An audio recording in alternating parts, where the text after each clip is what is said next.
शिक्षा संस्कृति उत्थान न्यास के राष्ट्रीय सचिव हैं और समग्र देश में वो अपने इसी तरह के प्रभावशाली उद्बोधन के लिए जाने जाते हैं, आदरणीय कोठारी जी।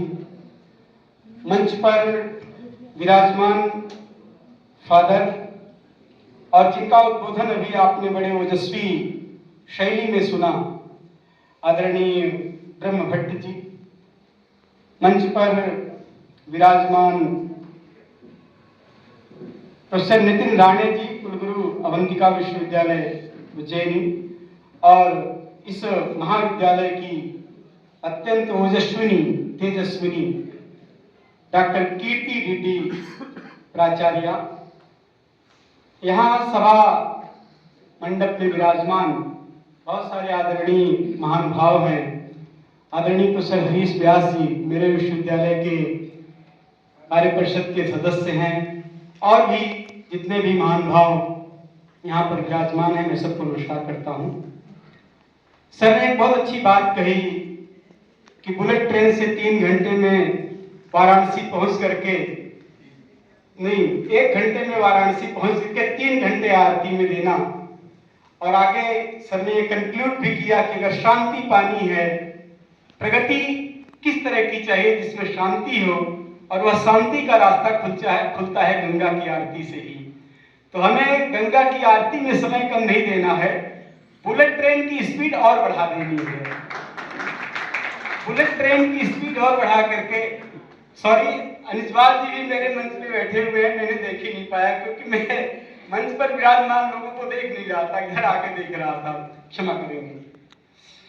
तो वस्तुतः क्या है कि हमें बहुत अच्छा विषय मैडम ने चुना है यहाँ पर कि भारत की जो ज्ञान परंपरा है, सचमुच एक चिंता का विषय तो यह है अभी विद्वानों के बीच में, जो आधुनिक विद्वान हैं वो भारत की समग्र ज्ञान परंपरा का नामना परिचय भी नहीं हुए, नाम से भी उसका ज्ञान तो दूर की बात है, भारत का ज्ञान है क्या, भारत में ज्ञान की संपदा कितनी विस्तृत और कितनी विशाल है, पहले तो हमें इसका बोध होना चाहिए। इसके बाद उस ज्ञान परंपरा की गहराई से अध्ययन करने पर हम जानेंगे कि उस ज्ञान परंपरा का वैशिष्ट्य क्या है। भारत की ज्ञान परंपरा को यदि हम संक्षेप में कहें तो एक हमारे यहाँ एक श्लोक मिलता है, अंगान वेदाश्चत्वारो मीमांसा न्याय विस्तरः धर्मशास्त्रम पुराणम च विद्या हेताश्च चतुर्दश आयुर्वेदो धनुर्वेदो गांधर्वस्येते त्रयः अर्थशास्त्रम चतुर्थम च विद्या अष्टादशैवता। ये 18 प्रकार के विद्या स्थान थे। विद्या स्थान थे माने केवल विद्याएं नहीं थी, ये डिपार्टमेंट नहीं थे, ये फैकल्टी थे। 18 प्रकार की फैकल्टी इस देश में थी, और इसके अलावा जो कलाओं का पूरा संसार था वो भी समग्र ज्ञान की परंपराएं थी, उनकी बात नहीं कर रहा हूं मैं। 18 जो ये विद्या स्थान थे, बड़े ही बड़ी परंपरा थी, और उस परंपरा का अगर आप संकेत प्राप्त करना चाहें तो जैसे सर ने जिक्र भी किया एनएमएम का, राष्ट्रीय पांडुलिपि मिशन का, 50 लाख से अधिक पांडुलिपियां आज भी भारत के पांडु ग्रंथागारों में सुरक्षित हैं, और वो प्रतीक्षा कर रही हैं किसी ऐसे अन्वेषक की, किसी ऐसे अनुसंधाता की जो आकर के उनमें रखे हुए ज्ञान को उद्घाटित करके समाज के सामने ले आए। वह भारत की ज्ञान परंपरा लाखों लाख पांडुलिपियों में, पांडु ग्रंथागारों में सुरक्षित है।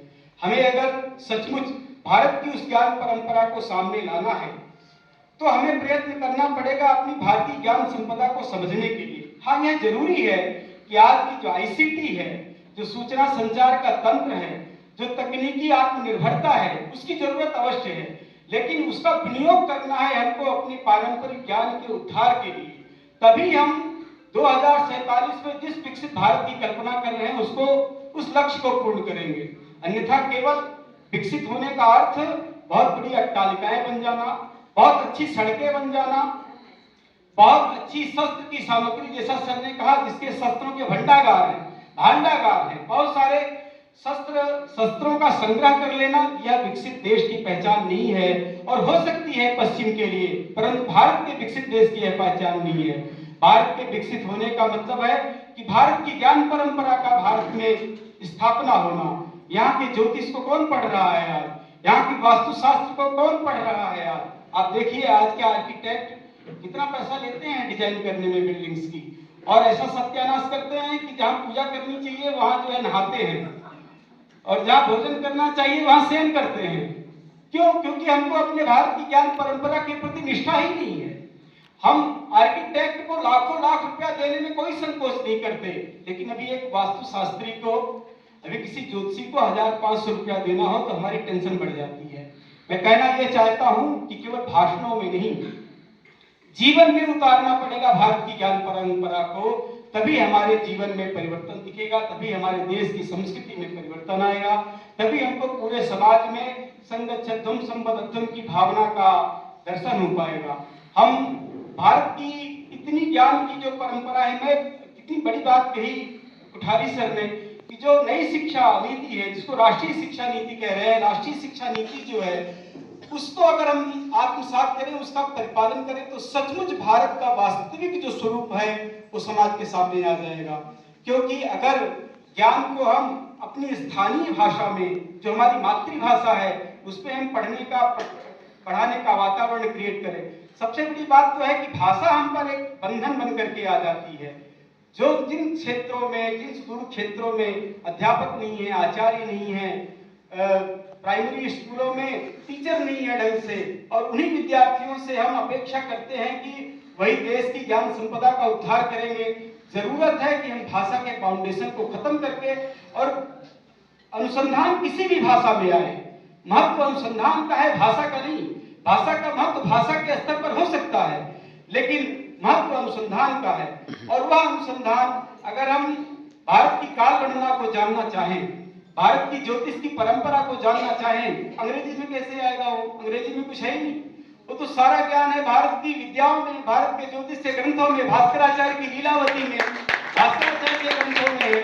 अगर हम भारत की ज्ञान परंपरा को जानना चाहते हैं तो हमें करना क्या पड़ेगा कि भारत की पूरी ज्ञान संपदा का आलोकन करना पड़ेगा, और सभी पाठ्यक्रमों में, इस मामले में हम सचमुच सौभाग्यशाली हैं कि हमारे यशस्वी माननीय मुख्यमंत्री जी के मार्गदर्शन में भारत के मध्य प्रदेश के सभी पाठ्यक्रमों में भारतीय ज्ञान परंपरा का समावेश किया जा रहा है। और जरूरत भी है, एक फिजिक्स के व्यक्ति को भारतीय ऋषि ने फिजिक्स के क्षेत्र में क्या योगदान किया है उसको जाने। एक बॉटनी के व्यक्ति को भारत के ऋषि ने वनस्पति विद्या के क्षेत्र में क्या कंट्रीब्यूशन किया है उसे जाने। केवल यह कह देने से कि हम पश्चिम के विज्ञान को पढ़ रहे हैं और भारत के विज्ञान को जानते ही नहीं, और हम भारतीय विद्या के क्षेत्र में, भारतीय ज्ञान विज्ञान के क्षेत्र में कैसे न्याय कर पाएंगे? पहले जरूरत है हमारे भारत के सभी अध्येताओं को, जो भी जिस क्षेत्र में है, चाहे वो अंग्रेजी का विद्यार्थी है, चाहे वो साइंस का विद्यार्थी है, चाहे वो अर्थशास्त्र का विद्यार्थी है, सभी को अपने भारत में विकसित उस विषय के ज्ञान को जानना चाहिए। तभी सही अर्थों में हम भारतीय ज्ञान परंपरा को जीवन में अपना पाएंगे। हमारे संस्कृत में क्या नहीं है? संस्कृते सकलम शास्त्रम, संस्कृत में सभी शास्त्र हैं। ये इसलिए नहीं मैं कह रहा हूं क्योंकि मैं संस्कृत में हूं, जैसे मैडम ने कहा उनको इसलिए इनकी प्रशंसा कर रहे हैं क्योंकि मजबूरी है। मैं मजबूरी में नहीं कह रहा हूं, मैं सत्य कह रहा हूं। संस्कृते सकलम शास्त्रम, संस्कृत में सभी शास्त्र हैं। संस्कृते सकला कला, संस्कृत में सभी कलाएं हैं। संस्कृते सकलम ज्ञानम, संस्कृत में ही समग्र ज्ञान है। संस्कृते किन्न विद्यते, संस्कृत में क्या नहीं है? संस्कृत में सब कुछ है। अगर हम फिजिक्स की बात करें तो हमको कणाद को पढ़ना चाहिए। कणाद ने सबसे पहले इस देश में परमाणु विज्ञान का विचार दिया। कौन पढ़ता है उसको? हमें क्या कहते हैं, अगर इन विषयों में ज्योतिष के विषयों को पढ़ना है, ज्योतिष के काल गणना के बारे में पढ़ना है, तो हमको भास्कराचार्य के सिद्धांत को पढ़ना चाहिए। और इतना ही नहीं, सारे विषय को, हमारे यहाँ एक सबसे छोटा एक ग्रंथ है तर्क संग्रह नाम का ग्रंथ, जो न्याय के विद्यार्थी पढ़ते हैं। सबसे पहले उनको पढ़ाते हैं कि 7 पदार्थ होते हैं। उस ग्रंथ की शुरुआत ही होती है 7 पदार्थ हैं: द्रव्य, गुण, कर्म, सामान्य, विशेष, समवाय और अभाव। आप विचार कीजिए कितना शुद्ध चिंतन हुआ है। हमारे यहाँ 8वीं कक्षा के विद्यार्थियों को पढ़ाया जाता है। सप्त पदार्थाः, द्रव्य, गुण, कर्म, सामान्य, विशेष, समवाय, भावाः, सप्त पदार्थाः। अभाव जैसे विषय पर उसे पढ़ाया जाता है कि अभाव किसे कहते हैं, और अभाव की पूरी व्याख्या की जाती है कि अभाव 4 प्रकार का है: प्राक भाव, प्रध्वंसा भाव, अत्यंता भाव, अन्योन्या भाव, इतनी विस्तृत परंपरा है, लेकिन हम लोगों ने उसे पढ़ना ही छोड़ दिया। वो हमारे पाठ्यक्रम का कभी अंग ही नहीं बन पा रहा है। हम केवल पश्चिम की विद्याओं को पढ़ करके ही विद्वान सिद्ध हो रहे हैं, भारत की विद्याओं को पढ़ नहीं रहे हैं, उनकी तरफ हमारी दृष्टि नहीं जा रही है। एक बहुत अच्छा वातावरण है इस समय पूरे देश में, भारतीय ज्ञान परंपरा की चर्चा तो हो रही है, कोई कम नहीं है। चर्चा हो रही है तो निश्चित रूप से एक दिन ऐसा अवसर आएगा कि यह हमारे पाठ्यक्रम का पाठ भी बनेगा और हम लोगों के जीवन का अंग भी बनेगा। मैं बहुत धन्यवाद करता हूँ कीर्ति मैडम का, जो इस कार्यक्रम को बहुत अच्छे से आयोजन आपने किया और बहुत सारे प्रांतों से लोग आए हुए हैं, बहुत सारी संस्थाओं के संयुक्त तत्वावधान में यह कार्यक्रम आयोजित किया जा रहा है और निश्चित रूप से जो आचार्य लोग आए हैं यहाँ पर वो इस पाठ्यक्रम का लाभ लेंगे और अपने विश्वविद्यालयों में जाकर, अपने महाविद्यालयों में जाकर छात्रों के बीच में अपने इस विचार को उनमें संक्रांत करेंगे, उनको प्रेरित करेंगे कि सचमुच अब रिसर्च करना है तो रिसर्च को हमें अगर तकनीकी आत्मनिर्भरता लानी है तो इसलिए नहीं, जैसा सर ने कहा खाली रील बनाने में, तकनीकी आत्मनिर्भरता लानी है तो अपने शास्त्रों के उद्धार के लिए, अपनी ज्ञान परंपरा का उद्धार करने के लिए और उसको भारत के समाज में लागू करने के लिए। आप सभी लोगों ने मुझे ध्यान से सुना, आप सभी का धन्यवाद, नमस्कार।